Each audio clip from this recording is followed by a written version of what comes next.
Kamusta mga kaibigan? Nandito na naman tayo para pag-usapan ng ilang mga kawili-wiling kaalaman mula sa buong mundo pati na rin sa ating bansa. Tara, simulan na natin. Makakapaniwala ka ba na sa pamamagitan lamang ng pagpindot ng enter sa ganap na 150 ng madaling araw, isang batang inhinyero ang hindi sinadyang nagbago sa isang mahirap na bansang arkipelago upang maging bilyon-bilyong dolyar na call center capital at duyan ng pandaigdigang Web 3.0? Maligayang pagdating sa 32 taong paglalakbay ng ebolusyon ng internet sa Pilipinas. Nagsimula ang lahat sa isang makasaysayang sandali, eksaktong 1:15 ng madaling araw noong ika-29 ng Marso, 1994. Sa isang tahimik na data center sa Makati, isinagawa ng batang inhinyero na si Benji Tan ang mga huling pag-type sa keyboard. Matagumpay niyang nai-set up ang koneksyon sa iconic na Cisco 7000 router na nagbukas ng isang transcontinental digital na pintuan ng komunikasyon na direktang nakakonekta sa Stockton, California, USA. Ang pagpindot ni Benji Tan sa enter ay hindi lamang isang simpleng technical na hakbang, kundi isang big bang para sa espasyo ng impormasyon ng bansang arkipelagong ito. Minarkahan ito ang isang revolusyonaryong pagbabago sa Protocol Foundation, ang paglipat mula sa lumang sistema ng UUCP patungo sa pamantayang TCP/IP. Ito ay isang napakalaking hakbang na tuluyang nagbago sa kung paano binalot, niruta at ipinadala ang mga datos sa mga karagatan. Bago ang makasaysayang sandaling iyon, ang paglipat ng datos ay nakadepende sa UUCP o Unix to Unix copy. Isipin ito bilang isang tradisyonal na sistema ng koryo. Ang datos ay naantala. Kailangang pansamantalang imbak sa isang istasyon ng paglilipat bago ipadala sa susunod na istasyon. Ang prosesong ito ng pag-imbak at paglipat ay lumikha ng napakalaking pagkaantala, kaya't ang real-time na komunikasyon ay halos imposible para sa mga siyentipiko. Ang pagdating ng TCP/IP protocol ay tuluyang sumira sa hadlang na iyon. Pinahintulutan ng TCP/IP ang pagpapadala ng mga data packet ng real-time na nagpapanatili ng patuloy at magkakasabay na koneksyon. Ang mga datos ay hinati-hati, naghanap ng pinakamaikling daan at muling binuo sa destinasyon nito sa bilis ng liwanag. Ang platform na ito ang nagsisilbing universal na wika ng modernong internet na nagpapalit sa mga nakahiwalay na computer upang maging isang digital na neural network na sumasaklaw sa buong mundo.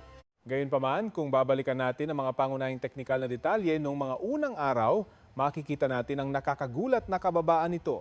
Ang unang leased line connection na itinatag kasama ang carrier na Sprint ng Amerika ay may bilis lamang na 64 kilobits per second. Upang madaling mailarawan, ang bilis na ito ay libu-libong beses na mas mabagal kaysa sa pinakabasikong koneksyon sa mobile network na ginagamit mo ngayon sa iyong smartphone upang manood ng mga high-definition na video. Ang napakakipot na limitasyon ng bandwidth na ito ang nagpilit sa lahat ng paglipat ng datos na manatili sa purong text format. Walang mga graphic na imahe, walang tunog, at syempre, walang video. Ang karanasan sa internet noong 1994 ay umiikot sa mga pangunahing serbisyo tulad ng email, mga Usenet discussion group at ang Gopher search system. Ang digital na mundo noon ay isang itim na screen na may mga luntiang monochromatic na teksto. Sa usapin ng network structure o topology, ang maagang infrastruktura ng internet sa Pilipinas ay dinisenyo gamit ang isang sentralisadong hub-and-spoke model. Sa halip na isang komplikadong distributed network tulad ngayon, ang buong arkitektura ay pinatakbo at pinamahalaan sa pamamagitan ng organisasyong PHNet. Ito ay isang hindi pa nagagawang pagsisikap ng kooperasyon na pinagsama-sama ang pinakamagagaling na teknikal na kaisipan mula sa mga nangungunang research institute upang itayo ang digital na gulugod ng bansa. Sa hub-and-spoke model na ito, ang apat na pinakamalalaking universidad sa Pilipinas ay itinalaga bilang ang tanging mga network node. Ang apat na sentrong pang-akademiko na ito ay tila apat na puso na nagbomba ng dugo sa buong sistema. Anumang bit ng datos na gustong lumabas sa mundo ay kailangang dumaan at magtagpo sa isa sa apat na gateway na ito. Ito ay isang arkitektura na malinaw na sumasalamin sa kakulangan ng mga mapagkukunan ng infrastruktura noong panahong iyon.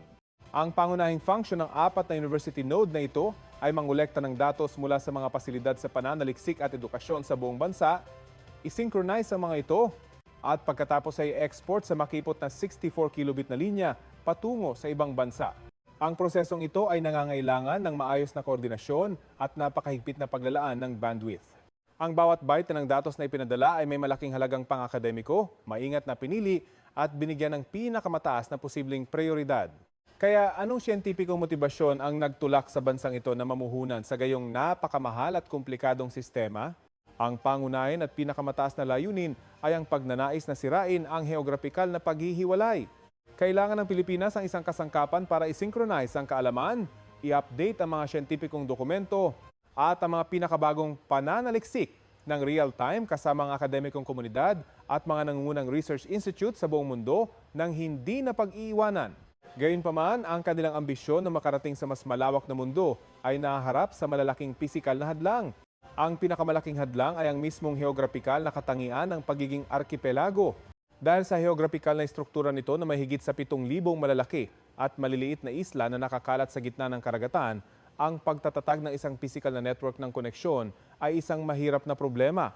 Ang paglalagay ng domestic fiber optic cable sa mga malalalim na kipot at matarik na lupain ay nangangailangan ng napakalaking pondo na higit pa sa kanilang pinansyal na kakayahan.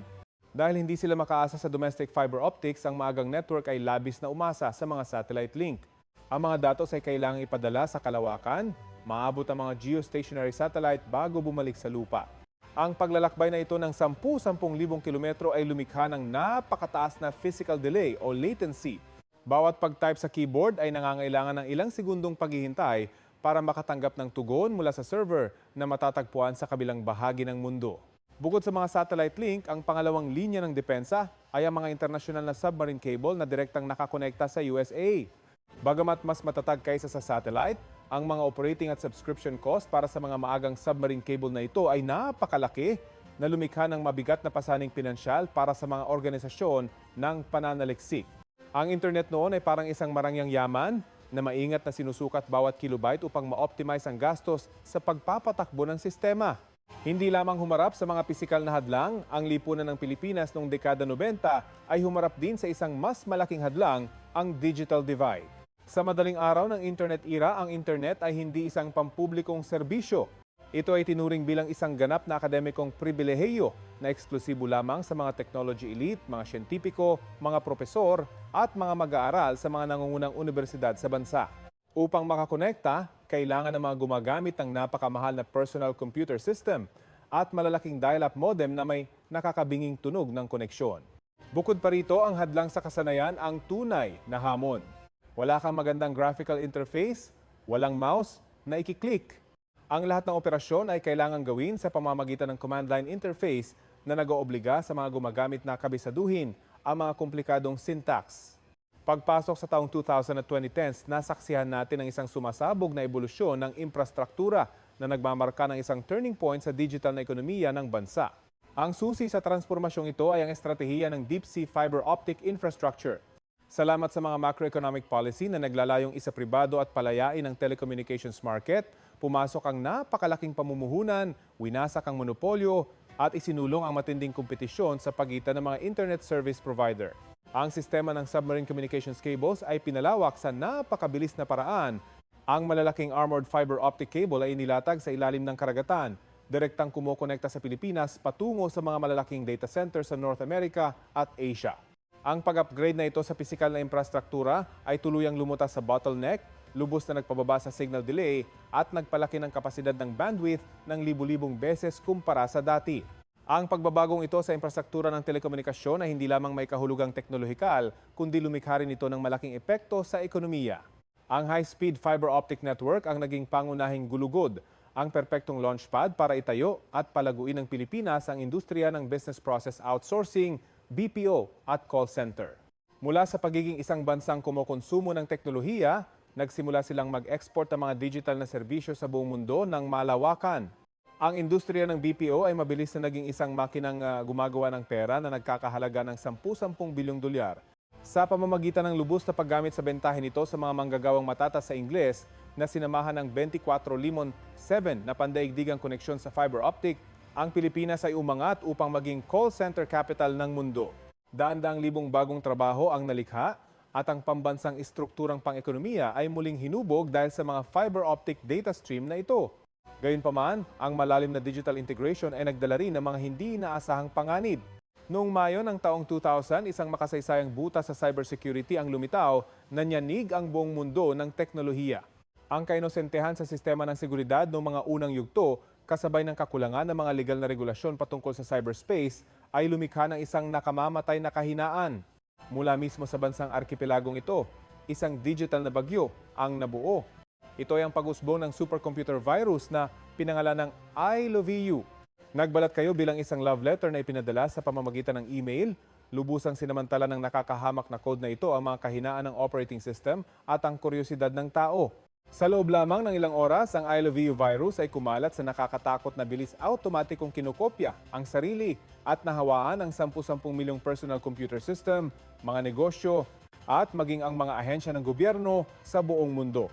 Ang pinsala sa ekonomiya na dulot ng super virus na ito ay tinatayang umabot sa 10-10 bilyong dolyar na nagparalisa sa mga email system ng Pentagon at ng Parlamento ng Britanya.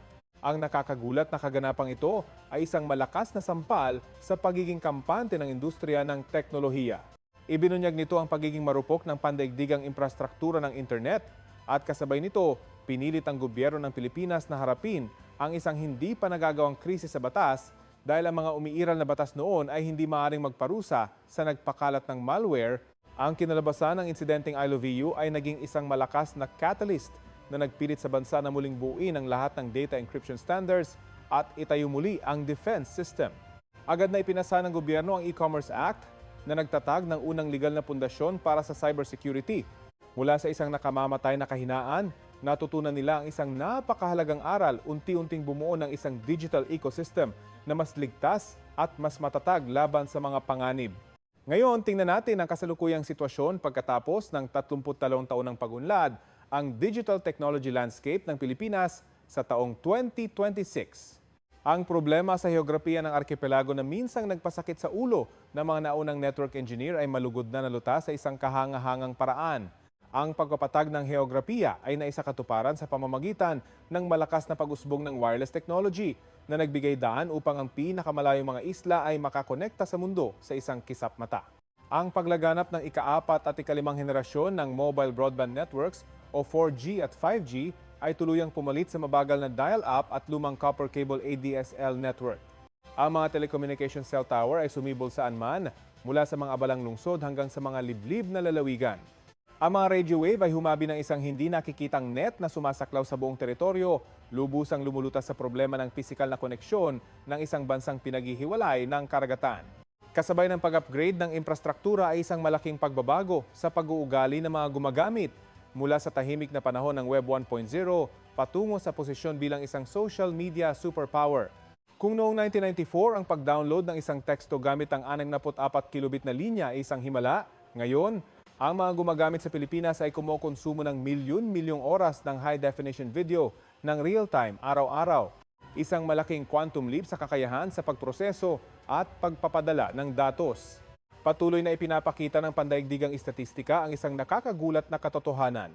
Ang Pilipinas ay kasalukuyang isa sa mga nangungunang bansa sa mundo sa average na tagal ng oras online. Ang mga tao rito ay gumugugol ng mahigit 9 hanggang 10 oras araw-araw sa pag-surf sa web, pag-interact sa mga social media platform at digital entertainment. Ang screen ng smartphone ay naging pangunahing pintuan nila para makipag-usap, magtrabaho, mamili at ipahayag ang kanilang personal na pagkakakilanlan sa cyberspace. Ngunit hindi natatapos ang kwento sa pagkonsumo lamang ng nilalaman. Ang technological landscape ng 2026 ay nagmamarka ng isang matinding paglipat sa Web 3.0 economy. Hindi na tinatanggap ng mga gumagamit na sila ay maging mga nilalang lamang na gumagawa ng datos para sipsipin ng mga malalaking tech corporation. Pumapasok na sila sa panahon ng digital ownership, kung saan ang kontrol sa datos, mga asset at online na pagkakakilanlan ay ibinabalik sa mismong end users.